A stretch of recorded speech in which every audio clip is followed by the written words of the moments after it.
While preparing dinner for my family, I overheard my wife's brother saying, "I can't believe you married him. You need to divorce him before you're stuck forever." My wife calmly replied, "Already working on it, and we can take half his business too." Welcome to today's story. But before we begin, I would greatly appreciate your help in reaching 1,000 subscribers. Your support will motivate me to continue bringing you more engaging stories. Thank you so much. Now, let's dive into today's story.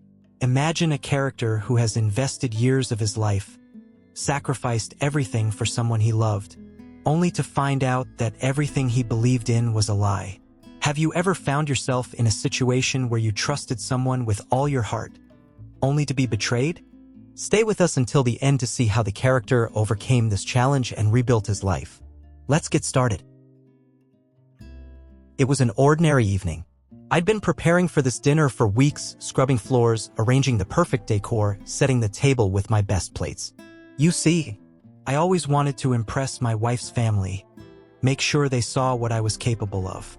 After all, they never seemed to think much of me. My wife, Emily, a lawyer at a prestigious firm, came from a wealthy background. Her family, well, they were everything I wasn't. Her father, Richard, a retired corporate CEO. Her mother, Olivia, a high-end real estate agent. And then there was Jason, her younger brother with a shiny business degree and a chip on his shoulder. He liked to remind me every chance he got that I wasn't good enough for his sister. But Emily, she defended me. Or at least, I thought she did. We were about to celebrate our anniversary with this family dinner, and I was doing everything I could to make sure everything went perfectly. The dinner was set in our cozy Manhattan apartment. I'd spent hours cooking, from the roast beef to the wine pairings. As I grabbed a couple more chairs from the storage room in the basement, I overheard something that made my heart stop. I froze by the stairs as I heard Emily and Jason talking. I could barely breathe when I heard Emily's voice, calm but cold. Jason laughed, his voice dripping with mockery. "I still can't believe you married him. I mean, come on, he's a handyman at best. You're wasting your life with him." Emily's response was chilling. "I'm already working on it. My lawyer says we can take half of his business too. It's going to be an easy split." The blood drained from my face. I stood there, motionless, for what felt like an eternity. The woman I had supported, the woman I thought was my partner in life, was planning to destroy everything I had built. My business, my reputation, my dignity. She was already planning her escape with a lawyer, calculating every step to rob me of everything. And the worst part? She was using her family's resources, her wealth, to take everything from me. I didn't confront them. I couldn't. Something in me went cold. I grabbed those chairs, walked back upstairs with a fake smile plastered on my face, and acted like nothing happened. I felt like I was in a nightmare, unable to wake up. The next few days felt like a fog. My thoughts kept circling back to that moment. The words Emily had casually said to Jason, the ones that had shattered my entire understanding of my marriage. "I'm already working on it." She didn't even hesitate. It wasn't just about the business, it was about power. She was planning to take control of everything I had worked so hard to build. As I mulled over it, the more I realized how methodically she had been executing this plan, how she had slowly distanced herself from me while all along setting things in motion to ensure that when the time came, she'd have everything she needed to walk away with half of my world and all of my dignity. It wasn't just the money, it was the way she acted. Emily's behavior over the past few days had been colder, distant. The usual warmth in her smile had turned into something more transactional. I noticed the small things that I had overlooked before, like how she no longer made an effort to have conversations with me about our future, about the things that mattered. Instead, she was wrapped up in her phone, her laptop always shut tight whenever I was around, like she was hiding something. And then, when she was on the phone, she would take it into another room, as though the sound of her own voice was somehow dangerous to me. I wasn't blind. I had seen how she became more secretive, more detached, but I convinced myself it was just work stress. After all, we all go through phases where we're overwhelmed, right? But this wasn't stress. This wasn't normal. This was something much worse. Emily wasn't just withdrawing emotionally. She was actively planning her escape, and she was doing it at my expense. I had no idea how long it had been going on, but now that I had seen the signs, I couldn't unsee them. Felt like living with a stranger. I started to get paranoid. I kept replaying everything in my head. How had I missed it? The late nights she worked on her laptop but never allowed me to see what she was doing? How she started locking her phone whenever I was in the room? The way she would hide her emails? Take her phone calls out of earshot like they were secret missions? I felt sick just thinking about it. Then one evening, when she stepped into the shower, I knew I had to take action. I had to know for sure. I couldn't just keep wondering. I had to see for myself. I slipped into her office, the place she always seemed to retreat to. And I knew her passwords. She had never changed them since we first started living together. I quickly logged into her laptop, my heart pounding in my chest, my hands a little unsteady. What I found wasn't just a wake-up call. It was a gut punch that left me reeling. Her lawyer had been in contact with her for months. There were emails and attachments. All of them legal documents outlining a strategy for splitting our assets. It was all laid out, the business, the money, the savings, everything I had worked so hard to build over the years. She was preparing to leave me with nothing, but not just in a messy, emotional way. No, Emily had hired a professional, a lawyer who was going to make sure that everything was done legally, neatly, without leaving a trace. But that wasn't the worst part. The worst part was the money. I went through the transactions and it was right there in black and white.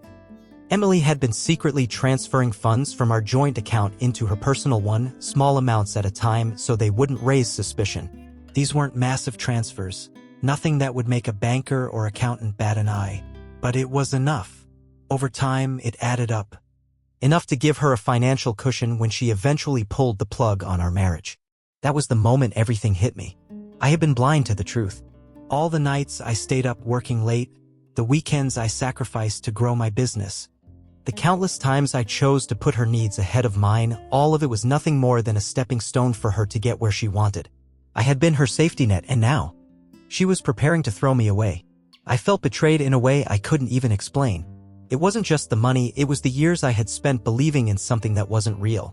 All the times I trusted her, all the moments we shared, thinking we were building something together, now felt like nothing more than a farce. It was a loss of trust, of time, and of everything I had believed in. But in that moment, something inside me shifted. I didn't cry. I didn't scream. I wasn't going to give her the satisfaction of seeing how deeply this hurt me. Instead, I went into survival mode. If she thought she could pull the wool over my eyes, she was in for a rude awakening. I left the office, not letting a single shred of emotion show on my face. I returned to the living room where Emily was humming in the kitchen, blissfully unaware of what I had just uncovered. I sat down, tried to eat dinner like nothing had happened, but inside, my mind was already running 1,000 miles per hour. I had to act. I had to protect what was mine. I immediately began making calls. I called a divorce attorney, one of the best in the city, someone I had used in the past for business negotiations. I needed someone who would be able to navigate the murky waters of this situation. Next, I called my accountant. I needed to know how to safeguard the business and protect it from any legal attacks she might launch. I wanted every detail documented. I wanted to make sure that when this fight began, I wasn't blindsided. But it wasn't just about business. I knew that, in the end, the fight wasn't going to be about the money. It was about respect. It was about proving to myself that I could survive this, that I could come out of it stronger than ever. If Emily thought she had the upper hand, she was mistaken. She hadn't been married to the man she thought she had. She had underestimated me for the last time. I didn't tell her anything. I kept up appearances, pretended nothing was wrong. She kept going about her days, going to work, meeting with her lawyer, setting things in motion to rip my life apart. But she didn't know that I was already 2 steps ahead. I was planning my next move, gathering evidence, and preparing for the legal battle of my life. The Cold War had begun. I wasn't going to let her win. I wasn't going to let her take everything I had worked so hard for. This was no longer just about saving my business, it was about proving to her that she had made the biggest mistake of her life. And when the time came, she would regret every step she took to destroy me. I wasn't going down without a fight. I knew this wasn't going to be a regular divorce. It wasn't going to be a simple split where she walked away with half of everything. No, this was a battle for my dignity, my work, and my future. I had spent years building something from nothing, and now she was ready to rip it all apart. She thought she could just walk away with her lawyer and take half of everything, half of my business. Half of the life we built together, all of it. But I wasn't going to let her do that. Not without a fight. The rage was building inside of me, but I knew I had to keep my cool. The last thing I wanted to do was act out of emotion. I had to be methodical, calculated. I had to make sure I was 10 steps ahead of her. If Emily thought I was some naive, helpless fool who'd roll over, she was in for a very rude awakening. I began preparing immediately. The first thing I did was gather all the financial documents. I started documenting every penny I had spent building my business from scratch. The years of sweat and struggle, the long hours. The nights I stayed up working while she was out with her friends or buried in her law books. All the little things I had sacrificed for her, for us, now felt like they had been in vain. But I wasn't going to let her take credit for what was mine. I poured over my savings, investments, and every transaction that showed the sacrifices I had made for us. The $50,000 I had put into expanding the business while she was studying for her bar exam. The countless hours I spent away from home, busting my ass to ensure we could afford her education. Her expensive textbooks and all the things she needed. I even created a spreadsheet that detailed every dollar spent on her education, tuition, bar exam fees, rent while she studied, everything. I wanted to make sure I had it all documented, all the evidence of the years I had spent supporting her dreams. It was like creating a map of my life, every twist and turn, every sacrifice. Every step that led me to this moment. She wasn't going to just walk away with a check and a smile. I couldn't stop the anger from creeping in as I looked through those spreadsheets. All those late nights, the hours I spent working overtime to make sure she had everything she needed. All of it was now a reminder of how little it seemed to mean to her. But no matter how furious I was, I couldn't afford to let it control me. The stakes were too high. I had to stay focused. Next, I called a meeting with my key people at the business. The ones who had been there from the start, the ones who knew what I had put into this, into all of us. They had been with me through the thick and thin, the long hours. The days when we barely scraped by. They were loyal, and they had seen me rise from a one-man operation to a business that was now valued at millions. They were family to me, and they understood the significance of what was at risk. Sitting down with them in that conference room, I realized just how much they meant to me. This was more than just money or assets. It was about everything I had worked for, everything I had built. The business wasn't just a way to make a living. It was the foundation of my identity. It was the proof that I wasn't just the guy Emily thought I was, the guy who was good with his hands, as her family liked to say. It was the proof that I was an architect of my own future. And I wasn't going to let her tear that down. I could see the concern in their eyes, the understanding of what was going on.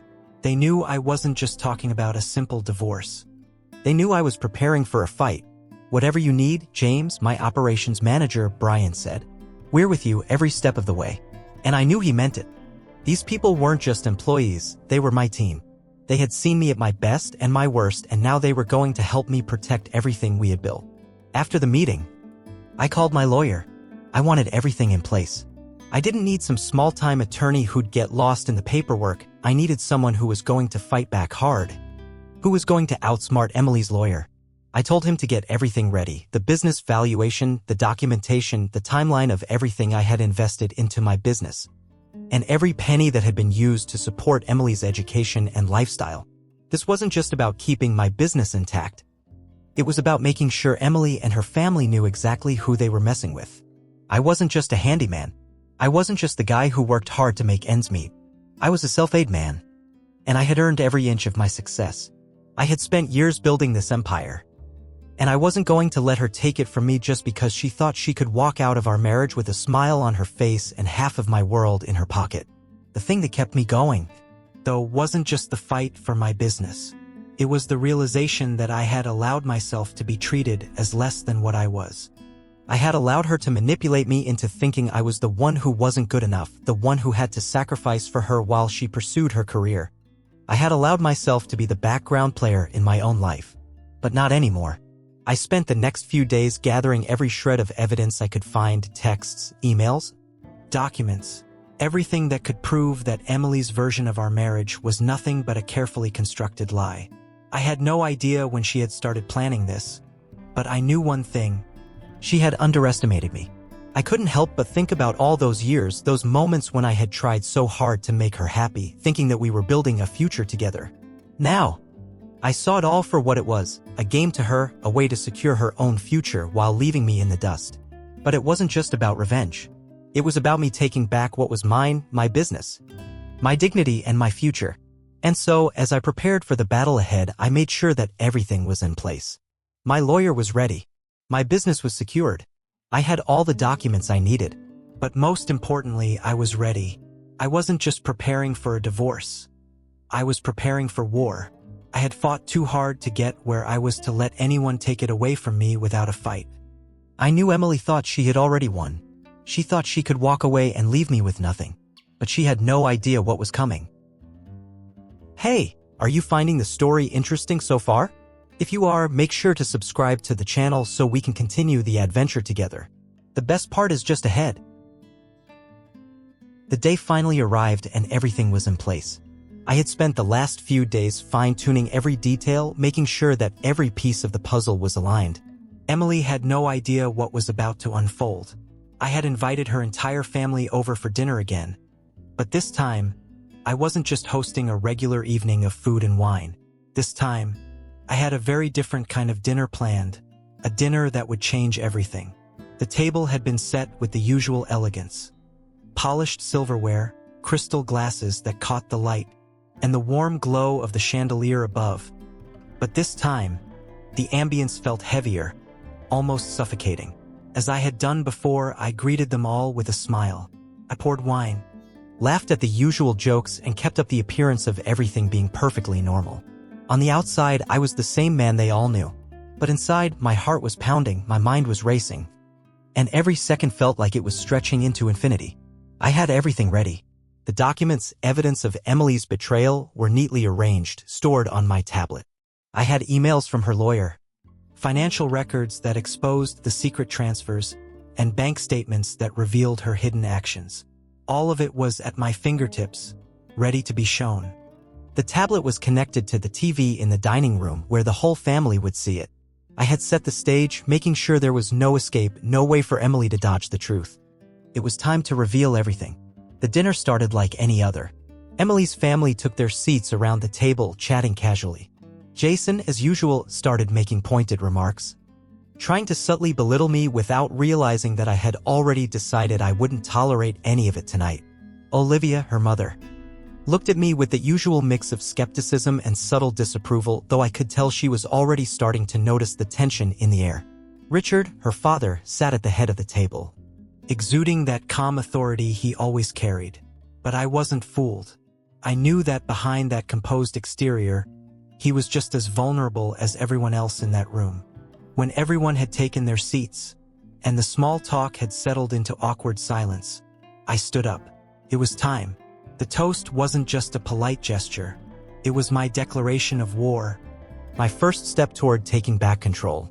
I raised my glass, and the quiet that fell over the room was palpable. To family, I began, my voice steady but filled with a weight they didn't understand. To loyalty, and to finally seeing things clearly. The confusion on their faces was priceless. They had no idea what was coming. Emily, especially, was still blissfully unaware that her carefully constructed facade was about to come crashing down. She smiled, but her eyes held a flicker of uncertainty, as if something in the air had shifted. Her grip tightened around her wine glass, but she said nothing. I didn't waste any more time. I reached for the tablet, and with a few taps, the first document appeared on the large screen. It was an email from Emily's lawyer, dated 3 months ago, outlining the steps for dividing our assets. A specific line caught everyone's attention. It's time to move forward with securing half of his business. We need to act quickly before he notices the changes. I glanced around the room. Richard's face hardened, but Olivia's hand flew to her mouth, her eyes wide with shock. Jason leaned forward, his brow furrowed. They were all starting to see the truth. But it wasn't just the lawyer's email. I moved on to the bank records, the secret transfers. I showed them the amounts Emily had quietly moved from our joint account into her private one. Small enough to avoid suspicion, but enough to give her a substantial financial cushion when the time came to leave. The amount she had taken could change everything for me, but I wasn't going to let it. Do you all see this? I asked, my voice growing more firm, more assertive. This is what she's been doing behind my back, taking what was ours, step by step, while pretending to love me. Pretending to be my wife. I turned to Emily, who was now visibly pale, her hand trembling slightly. Do you want to explain this? I asked, the venom in my words unmistakable. Her face twisted in disbelief, but then a strange calmness washed over her. She opened her mouth to speak, but nothing came out at first. The words she had been rehearsing in her mind failed her. Finally, she stammered, I can explain. James, this isn't what you think. But her words fell flat, hollow. It was too late for explanations. Too late for excuses. Jason, who had been quietly seething, finally erupted. What the hell is this, Emily? He slammed his fist on the table, his anger palpable. You've been stealing from him? After everything he did for you? Her father, Richard, stood abruptly, his chair scraping against the floor with a loud screech. This is ridiculous, he shouted, his face red with fury. You think you can come in here and destroy my daughter like this? We've built a life together. I won't let you do this. I met his eyes without flinching. Richard, you're the one who's been blind to this entire thing. You and your family have turned a blind eye to what's been happening right under your noses. I've been nothing but loyal, nothing but supportive, and this is how she repays me. How you all repay me. Olivia's face crumpled, and for the first time in what felt like forever, she looked at Emily not with affection but with disappointment. I can't believe this, she whispered. Emily, how could you do this to him? To us? Jason was still raging, trying to defend Emily, but I could tell he was faltering. The weight of the evidence, the way I had laid it all out so clearly, was too much. He couldn't reconcile what he was seeing with the image of his sister that he had always clung to. And then, as if on cue, Emily tried to defend herself one last time. But her words were weak, nonsensical. It wasn't like that. I wasn't trying to hurt you, James, she pleaded, her voice trembling. I was just looking out for myself. I've worked so hard. And you? She trailed off, her voice breaking as the reality of what was happening sank in. Enough? I said coldly, cutting her off. There's nothing more to say. The truth is out, and you can't take it back. I turned to Richard, who was still standing, shaking with rage. You can shout all you want. You can try to defend her, but the truth is right here. You don't get to decide what's right anymore. You had your chance to see who your daughter really is. The room fell into silence. The air was thick with tension. I could see the wheels turning in their heads, the shock, the disbelief. But I knew that in the end, they couldn't deny what had just been laid bare. Emily looked like she wanted to say something, but her voice caught in her throat. Jason's hands were clenched into fists, but he said nothing more. Richard stood frozen, unable to process what was happening. I sat back down, the weight of the moment settling on my shoulders. It wasn't about winning or losing anymore. I had already won. This was the moment I had been waiting for, the moment when the lies were exposed. When everything Emily thought she could get away with came crashing down. And as I watched them all sit in stunned silence, I knew that no matter how hard they tried to defend her, they couldn't undo what had been done. I had already won, and I was done being the fool. In the end, I wasn't angry. I wasn't out for revenge. What hurt the most was the realization that Emily had been planning this for so long. I had given everything for her, my time, my energy, my heart, and in return, I had been nothing more than a stepping stone on her path to success. She had used me, our marriage, everything I had worked for, to get ahead. And the coldness of that realization was like a punch to the gut. What truly crushed me wasn't the betrayal itself, it was the years I spent believing that we were building something together. I had sacrificed so much for her, always putting her needs and dreams first. I had worked late nights, skipped vacations, and even neglected my own well-being to make sure she had everything she needed to succeed. And all along, she had been planning her escape, her way out. Her strategy to walk away with half of my life's work. It felt like everything I had believed in, everything I had sacrificed for, had been nothing but a lie. The morning after everything came to light, I didn't waste any time. The decision was clear. I moved out the next day. There was no hesitation. I packed up what mattered, my clothes, my tools, and a few family photos that had genuine sentimental value to me. Those were the only things worth taking. I didn't want anything else to remind me of the life I thought I had, or the person I thought she was. I didn't want her money, her possessions, or any part of what she had taken from me. I rented a small apartment in a quiet part of the city, away from the life I had once known. It was a new beginning, a fresh start, and it was exactly what I needed. The first few days in the apartment were disorienting. The space felt cold, empty. but at the same time there was a strange sense of freedom in it. No more pretending. No more smiling through the pain. I was alone for the first time in years, and though it was unsettling, it also felt like the first step toward finding myself again. I could finally breathe without feeling like I was suffocating under the weight of someone else's expectations. I was free. I had a lot to process.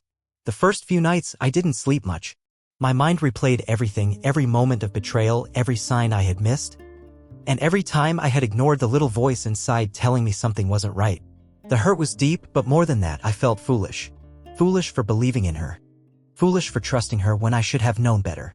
But that pain, that regret, eventually began to fade. It didn't happen overnight, but it happened. Slowly, I began to focus on what really mattered: my business, my friends, and most importantly, myself. I spent hours going over business plans, refining my approach to clients, reconnecting with old colleagues who had always supported me. There was something therapeutic about getting back to work, about diving into the very thing that had always been my passion. It gave me something to focus on, a purpose, and it reminded me of who I was before all of this happened. The first few months weren't easy.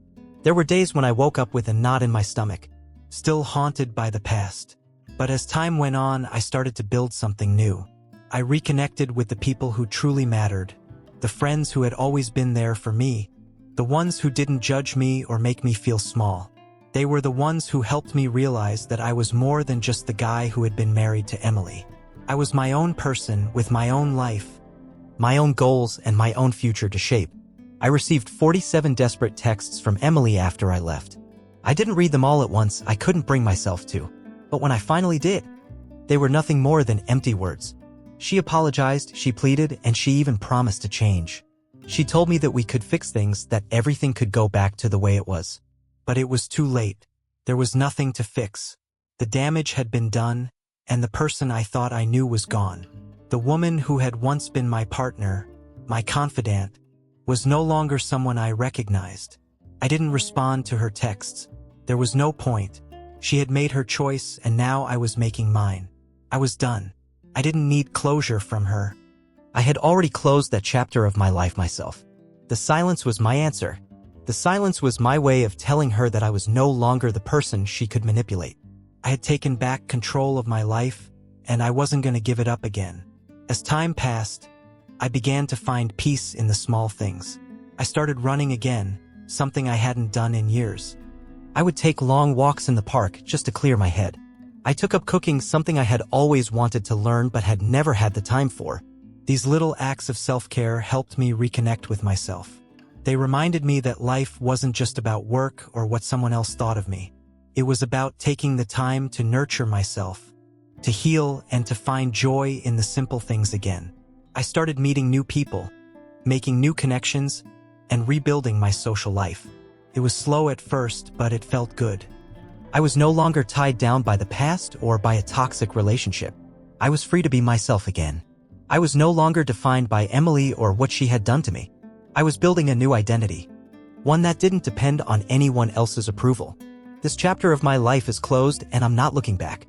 I've learned that sometimes the foundation has to be torn down before you can build something truly solid. The foundation I had built with Emily was flawed. It was based on lies, manipulation, and false promises. But now, I'm building a new foundation, one that is built on honesty, integrity, and self-respect. And that's exactly what I'm doing now, building my life again on my own terms. I don't know what the future holds, but I'm not afraid anymore. I've learned that I'm stronger than I ever thought I was. And that's a lesson I'll carry with me for the rest of my life. I may have lost a marriage, but I've gained something far more valuable, myself. Final thought. Sometimes it's not about how you win. It's about how you rise from the ashes of your own destruction. I'm not the man I was before, but I'm a better man now, and I'll never let anyone underestimate me again. What do you think about the story? I'd love to hear your thoughts, feelings, or any reflections you might have. Drop them in the comments below. If you enjoyed the journey, don't forget to hit like and subscribe so you won't miss the next exciting story. Thank you so much for sticking with me and listening to the whole story. I truly appreciate your time and support. Until next time, stay curious and keep growing.